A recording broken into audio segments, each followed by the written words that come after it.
تمام تعریفیں اللہ رب العالمین کے لیے ہے کہ جب اللہ رب العالمین کا نور انسان تک پہنچ جائے تب انسان سمجھتا ہے کہ حق کیا ہے، اور پھر ماننے اور نہ ماننے کا فرق شروع ہو جاتا ہے۔ قرآن یہیں سے انسان کا اصل امتحان شروع کرتا ہے۔ اللہ رب العالمین سورہ جاسیہ میں فرماتے ہیں افرأیتم من اتخذ الہہ وہا، کیا تم نے اسے دیکھا کہ جس نے اپنی خواہش کو اپنا معبود بنا لیا ہے؟ اور یہ وہ مقام ہے جہاں سجدہ زمین پر ہوتا ہے مگر حکم دل کی خواہش سے لیا جاتا ہے۔ یہیں سے شرک کا سب سے چھپا ہوا روپ نکلتا ہے کہ اللہ رب العالمین نے انسان کو صرف علم نہیں دیا، چوائس بھی دی، اور جہاں چوائس ہوتی ہے وہاں نفس اپنی بات منوانے کی کوشش کرتی ہے۔ اور قرآن یہ کہتا ہے کہ مسئلہ یہ نہیں ہے کہ انسان کو پتہ نہیں ہوتا، مسئلہ یہ ہوتا ہے کہ انسان اپنی خواہش کو جسٹیفائی کر لیتا ہے۔ اس لیے اللہ رب العالمین سورہ النمل میں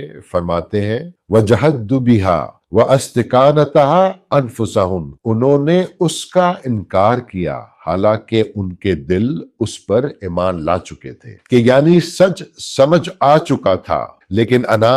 بیچ میں آ گئی۔ اور یہیں سے ابلیس کا سسٹم ایکٹیویٹ ہو جاتا ہے کہ ابلیس کا طریقہ ہمیشہ یہی رہا کہ وہ کفر کو کفر کہہ کر نہیں بیچتا، وہ کفر کو لاجک اور ایموشنز کے ساتھ پیش کرتا ہے۔ اللہ رب العالمین سورہ بقرہ میں فرماتے ہیں وَزَيَّنَ لَهُمُ الشَّيْطَانُ عَمَلَهُمْ، شیطان نے ان کے اعمال کو ان کے لیے خوشنما بنا دیا کہ غلط چیز بری لگنی بند ہو جاتی ہے اور انسان کہتا ہے کہ سب کر رہے ہیں، یہ دور ہی ایسا ہے، اور اللہ رب العالمین غفور الرحیم ہے۔ اور دھیرے دھیرے توبہ کا دروازہ بند نہیں ہوتا، بس انسان اس دروازے تک جانا چھوڑ دیتا ہے۔ اسی لیے قرآن بار بار سوال کرتا ہے کیونکہ سوال دل کو جگاتا ہے۔ اللہ رب العالمین سورہ یونس میں فرماتے ہیں قُلْ هَلْ مِن شُرَكَائِكُم مَّن يَهْدِي إِلَى الْحَقِّ، کہہ دیجئے کہ تمہارے شریکوں میں کوئی ایسا ہے جو حق کی طرف ہدایت دیتا ہو، کہ یعنی جب فیصلہ کرنا ہو